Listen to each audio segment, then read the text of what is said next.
Book 11, A Gathering of Shades.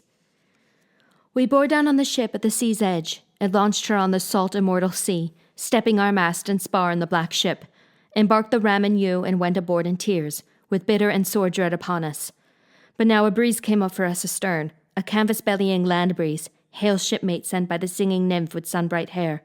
So we made fast the braces, took our thwarts, and let the wind and steersmen work the ship with full sails spread all day above our coursing, till the sun dipped, and all the waves grew dark upon the fathomless unresting sea. By night our ship ran onward toward the ocean's bourne, the realm and region of the men of winter, behidden in mist and cloud. Never the flaming eye of Helios lights on those men at morning, when he climbs the sky of stars, nor in descending earthward out of heaven. Ruinous night being rove over those wretches. We made the land, put ram and ewe ashore, and took our way along the ocean stream to find the place foretold for us by Circe. There Perimedes and Eurylochus pinioned the sacred beasts. With my drawn blade I spaded up the votive pit, and poured libations round it to the unnumbered dead. Sweet milk and honey, then sweet wine, and last clear water, and I scattered barley down. Then I addressed the blurred and breathless dead, vowing to slaughter my best heifer for them before she calved, at home in Ithaca, and burn the choice bits on the altar fire. As for Tiresias, I swore to sacrifice a black lamb, handsomest of all our flock. Thus to assuage the nations of the dead, I pledged these rites, then slashed the lamb and ewe, letting their black blood stream into the well pit. Now the souls gathered, stirring out of Erebus, brides and young men, and men grow old in pain, and tender girls whose hearts were new to grief. Many were there too, torn by brazen lance heads, battle slain, bearing still their bloody gear. From every side they came and sought the pit with rustling cries, and I grew sick with fear. But presently I gave command to my officers to flay those sheep the bronze cut down, and make burnt offerings of flesh to the gods below, to sovereign death, to pale Persephone. Meanwhile I crouched with my drawn sword to keep the surging phantoms from the bloody pit, till I should know the presence of Tiresias. One shade came first, Elpenor of our company, who lay unburied still on the wide earth as we had left him, dead in Circe's hall, untouched, unmourned, when other cares compelled us. Now when I saw him there I wept for pity, and called out to him, "How is this, Elpenor? How could you journey to the western gloom swifter of foot than I in the black lugger?" He sighed and answered, "Son of great Laertes, Odysseus, master mariner and soldier, bad luck shadowed me, and no kindly power. Ignoble death I drank with so much wine. I slept on Circe's roof, that could not see the long steep backward ladder coming down, and fell that height. My neckbone, buckled under, it snapped, and my spirit found this well of dark. Now hear the grace I pray for, in the name of those back in the world, not here. Your wife and father, he who gave you bread in childhood, and your own child, your only son Telemachus, long ago left at home. When you make sail and put these lodgings of dim death behind, you will moor ship, I know, upon Aia Island. There, O my lord, remember me, I pray. Do not abandon me unwept, unburied, to tempt the gods' wrath while you sail for home. But fire my corpse and all the gear I had, and build a cairn for me above the breakers, an unknown sailor's mark for men to come. Heap up the mound there, and implant upon it the oar I pulled in life with my companions." He ceased, and I replied, "Unhappy spirit, I promise you the barrow and the burial." So we conversed, and grimly at a distance, with my long sword between, guarding the blood, while the faint image of the lad spoke on. Now came the soul of Anticlea, dead. My mother, daughter of Autolycus, dead now, though living still when I took ship for holy Troy. Seeing this ghost I grieved, but held her off, through pang on pang of tears, till I should know the presence of Tiresias. Soon from the dark that prince of thieves came forward, bearing a golden staff, and he addressed me. "Son of Laertes and the gods of old, Odysseus, master of land waves and sea waves, why leave the blazing sun, O man of woe, to see the cold dead and the joyless region? Stand clear, put up your sword. Let me but taste of blood, I shall speak true." At this I stepped aside, and in the scabbard let my long sword ring home to the pommel silver, as he bent down to the sombre blood. Then spoke the prince of those with gift of speech. "Great captain, a fair wind and the honey lights of home are all you seek, but anguish lies ahead. The god who thunders on the land prepares it, not to be shaken from your track, implacable. In rancor for the son whose eye you blinded. One narrow strait may take you through his blows, denial of yourself, restraint of his shipmates. When you make landfall on Thrinacia first, and quit the violet sea. Dark on the land you'll find the grazing herds of Helios, by whom all things are seen, all speech is known. Avoid those kind, hold fast to your intent, and hard seafaring brings you all to Ithaca. But if you raid the beeves, I see destruction for ship and crew. Though you survive alone, bereft of all companions, lost for years, under strange sails shall you come home, to find your own house filled with trouble. Insolent men eating your livestock as they court your lady. Ah, you shall make those men atone in blood. But after you have dealt out death, in open combat or by stealth, to all the suitors, go overland on foot and take an oar, until one day you come where men have lived with meat unsalted, never known the sea, nor seen sea-going ships, with crimson bows and oars that fledge light hulls for dipping flight. The spot will soon be plain to you, and I can tell you how. Some passer-by will say, "What winnowing fan is that upon your shoulder?" Halt, and implant your smooth oar in the turf, and make fair sacrifice to Lord Poseidon. A ram, a bull, a great buck boar. Turn back, and carry out pure hecatombs at home to all wide heaven's lords, the undying gods, to each in order. Then a sea-born death soft as this hand of mist will come upon you when you are wearied out with rich old age, your country folk in blessed peace around you, and all this shall be just as I foretell. When we had done, I said at once, "Tiresias, my life runs on then as the gods have spun it. But come now, tell me this, make this thing clear. I see my mother's ghost among the dead sitting in silence near the blood. Not once has she glanced this way toward her son, nor spoken. Tell me, my lord, may she in some way come to know my presence?" To this he answered, "I shall make it clear, in a few words and simply. Any dead man whom you allow to enter where the blood is will speak to you, and speak the truth, but those deprived will grow remote again and fade." When he had prophesied, Tiresias' shade retired lordly to the halls of death, but I stood fast until my mother stirred, moving to sip the black blood. Then she knew me and called out sorrowfully to me, "Child, how could you cross alive into this gloom at the world's end? No sight for living eyes, great currents run between, desolate waters, the ocean first where no man goes a journey without ship's timber under him. Say now, is it from Troy, still wandering after years, that you come here with shipping company? Have you not gone at all to Ithaca? Have you not seen your lady in your hall?"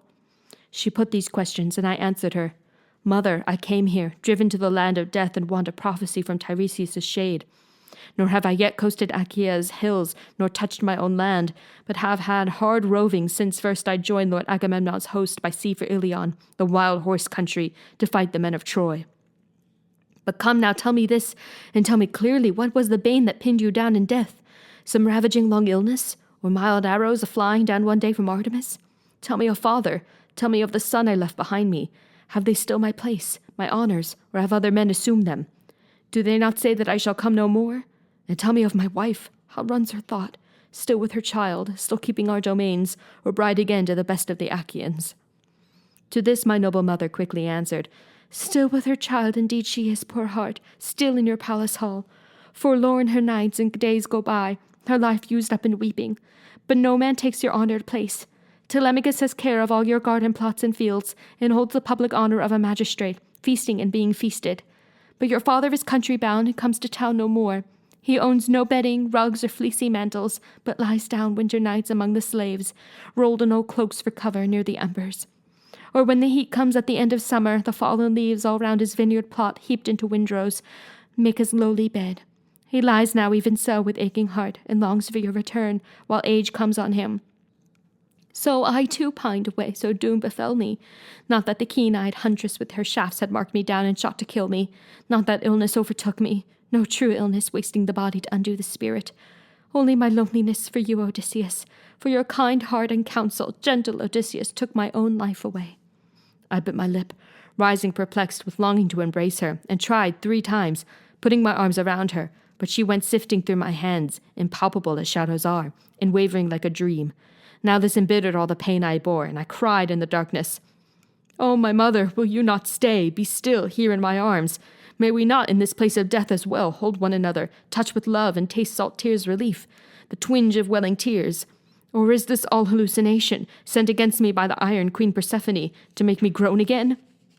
My noble mother answered quickly, "O my child, alas, most sorely tried of men, great Zeus's daughter Persephone knits no illusion for you. All mortals meet this judgment when they die.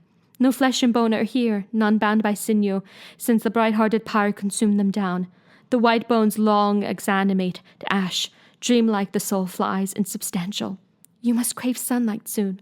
Note all things strange seen here, to tell your lady in after days. So went our talk. Then other shadows came, ladies in company sent by Persephone, consorts or daughters of illustrious men crowding about the black blood.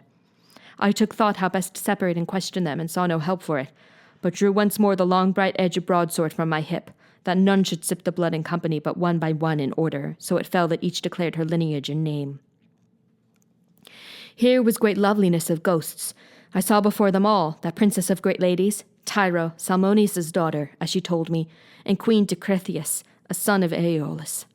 She had gone daft for the river Enipeus, most grateful of all running streams, and ranged all day by Enipeus' limpid side, whose form the foaming girdler of the islands, the god who makes earth tremble, took, and so lay down with her where he went flooding seaward, their bower a purple billow, arching round to hide them in a sea veil, god and lady. Now when his pleasure was complete, the god spoke to her softly, holding fast her hand. Dear mortal, go enjoy. At the turn of seasons, winter to summer, you shall bear me sons. No love-making of gods can be in vain. Nurse our sweet children tenderly and rear them. Home with you now, and hold your tongue, and tell no one your lover's name, though I am yours, Poseidon, lord of surf, that makes earth tremble. He plunged away into the deep sea swell. She grew big with Peleus and Neleus, powerful vassals in their time of Zeus. Peleus lived on broad Iolcus seaboard, rich in flocks, and Neleus at Pylos. As for the sons born by that queen of women to Cretheus, their names were Iason, Pheres, and Amithaon, expert charioteer. Next, after her, I saw Antiope, daughter of Aesopus. She, too, could boast a god for lover, having lain with Zeus and borne 2 sons to him, Amphion and Zethos, who founded Thebes, the upper city, and built the ancient citadel. They sheltered no life upon that plain, for all their power, without a fortress wall. And next I saw Amphitrion's true wife Alcmene, mother, as all men know, of lionish Heracles, conceived when she lay close in Zeus's arms, and Megara, high-hearted Creon's daughter, wife of Amphitrion's unwearying son. I saw the mother of Oedipus, Epicaste, whose great unwitting deed it was to marry her own son. He took that prize from a slain father. Presently the gods brought all to light that made the famous story. But by their fearsome wills he kept his throne in dearest Thebes, all through his evil days, while she descended to the place of death, god of the locked-in iron door. Steeped down from a high rafter, throttled in her noose, she swung, carried away by pain, and left him endless agony from a mother's furies. And I saw Chloris, that most lovely lady, whom for her beauty in the olden time Neleus wooed with countless gifts, and married. She was the youngest daughter of Amphion, son of Iosus. In those days he held power at Orchomenos over the Minyae. At Pylos then as queen she bore her children, Nestor, Chromius, Periclymenos, and Pero too, who turned the heads of men with her magnificence.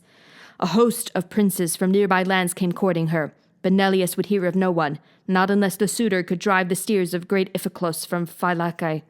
Long horns, broad in the brow, so fierce that one man only, a diviner, offered to round them up. But bitter fate saw him bound hand and foot by savage herdsmen. Then days and months grew full and waned, the year went wheeling round, the seasons came again, before at last the power of Iphiclos, relenting, freed the prisoner, who foretold all things to him. So Zeus's will was done. And I saw Leda, wife of Tyndareus, upon whom Tyndareus had sired twins indomitable, Castor, tamer of horses, and Polydeucus, best in the boxing ring. Those 2 live still, though life-creating earth embraces them. Even in the underworld, honored as gods by Zeus, each day in turn one comes alive, the other dies again. Then after Leda to my vision came the wife of Aloeus, Iphimedia, proud that she once had held the flowing sea and borne him sons, thunderers for a day, the world-renowned Odos and Ephialtes. Never were men on such a scale bred on the plough-lands and the grain-lands, never so magnificent any after Orion.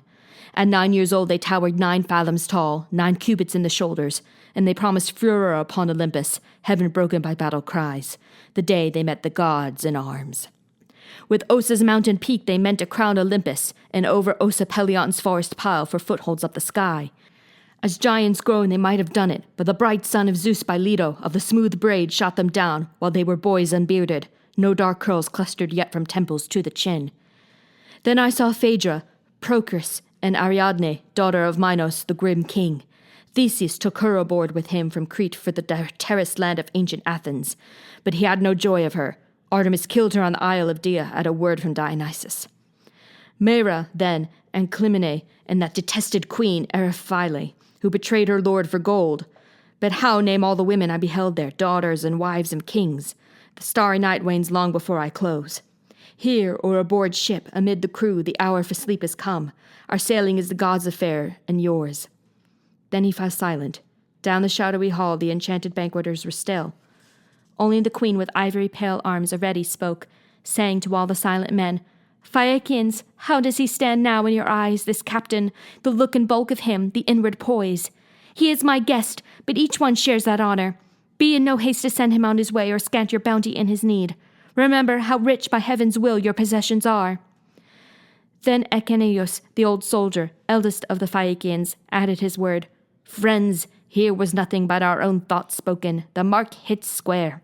Our duties to her majesty. For what is to be said and done, we wait upon Alcinous' command. At this the king's voice rang. I so command, as sure as it is I who, while I live, rule the sea rovers of Phaeacia. Our friend longs to put out for home, but let him be content to rest here one more day, until I see all gifts bestowed. And every man will take thought for his launching and his voyage. I most of all, for I am master here.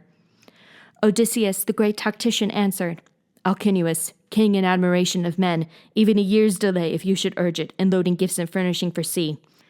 I too could wish it. Better far that I return with some largesse of wealth about me. I shall be thought more worthy of love and courtesy by every man who greets me home in Ithaca. The king said, As to that, one word, Odysseus. From all we see, we take you for no swindler, though the dark earth be patient of so many, scattered everywhere, baiting their traps with lies of old times and of places no one knows. You speak with art, but your intent is honest.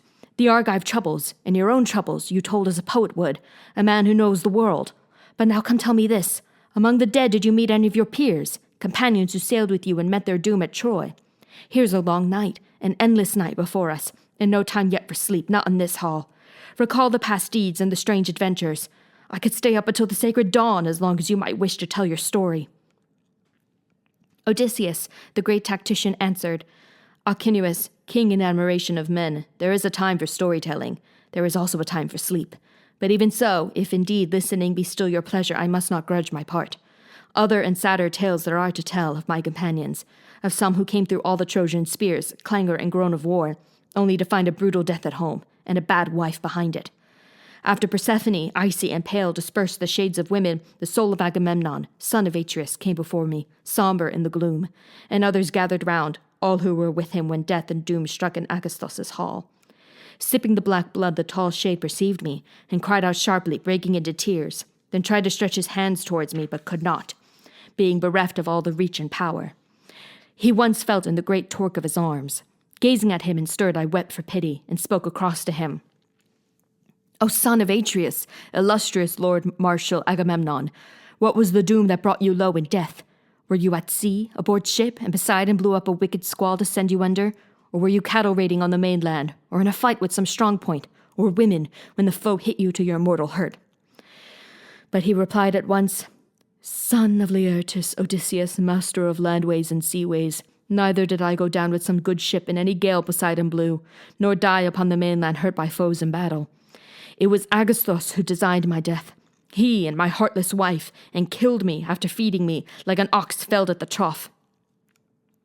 That was my miserable end, and with me my fellows butchered, like so many swine killed for some troop or feast or wedding banquet in a great landholder's household.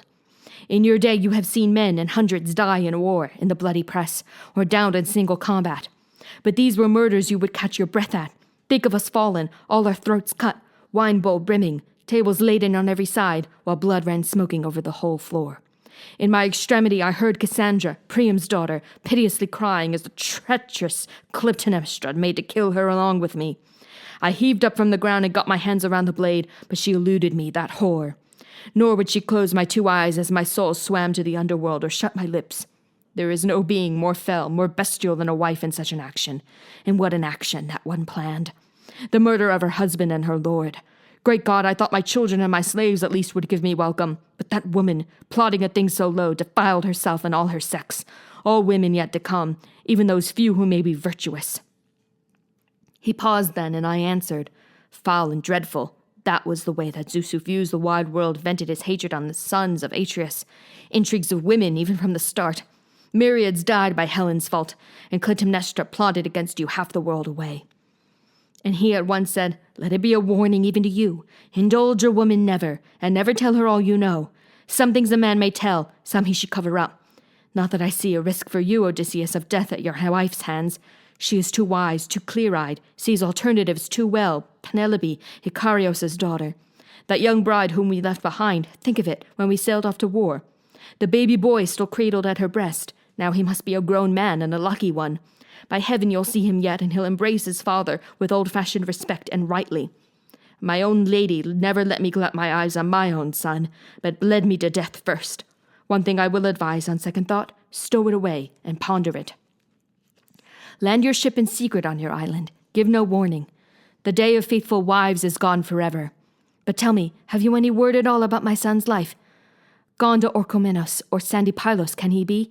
Or waiting with Menelaus in the plain of Sparta? Death on earth has not yet taken Orestes. But I can only answer, Son of Atreus, why do you ask these questions of me? Neither news of home have I, nor news of him, alive or dead, and empty words are evil.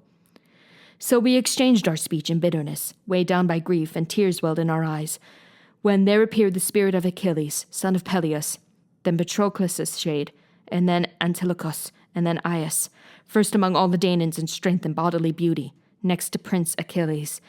Now that great runner, grandson of Aeacus, recognized me and called across to me, "Son of Laertes and the gods of old, Odysseus, master mariner and soldier, old knife, what next?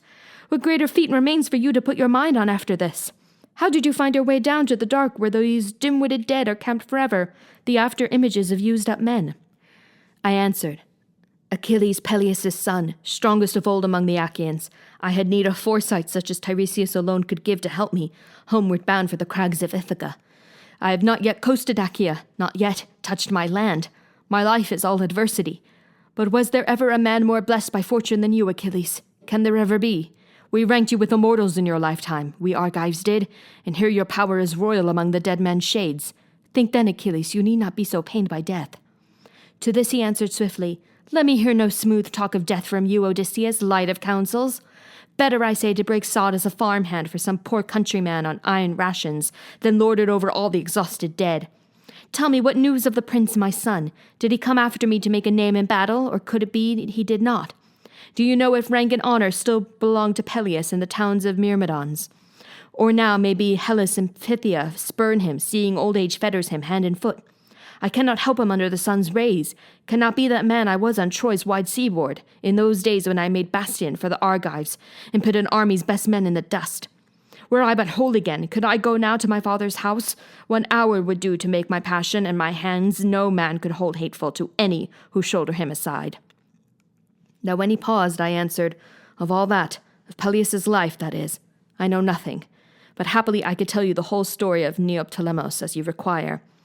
In my own ship I brought him out from Scyros to join the Achaeans under arms. And I can tell you, in every council before Troy thereafter, your son spoke first and always to the point. No one but Nestor and I could outdebate him. And when we formed against the Trojan line, he never hung back in the mass, but ranged far forward of his troops. No man could touch him for gallantry. Aye, scores went down before him in hard fights man to man.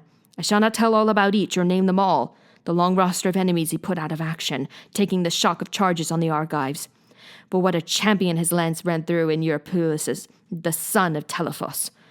Cetians and throngs around that captain also died, all because Priam's gifts had won his mother to send the lad to battle, and I thought Memnon alone in splendor ever outshone him. But one fact more. While our picked Argive crew still rode that hollow horse Epios built, and when the whole thing lay with me to open the trapdoor of the ambuscade or not, at that point our Danaan lords and soldiers wiped their eyes, and their knees began to quake, all but Neoptolemus. I never saw his tanned cheek change color or his hand brush one tear away. Rather, he prayed me, hand on hilt, to sortie, and he gripped his tough spear, bent on havoc for the Trojans. And when we had pierced and sacked Priam's tall city, he loaded his choice plunder and embarked with no scar on him. Not a spear had grazed him, nor the sword's edge in close work. Common wounds one gets in war. Ares and his mad fits knows no favorites. But I said no more, for he had gone off striding the field of asphodel, the ghost of our great runner, Achilles Aeacides, glorying in what I told him of his son. Now other souls of mournful dead stood by, each with his troubled questioning, but one remained alone, apart, the son of Telamon.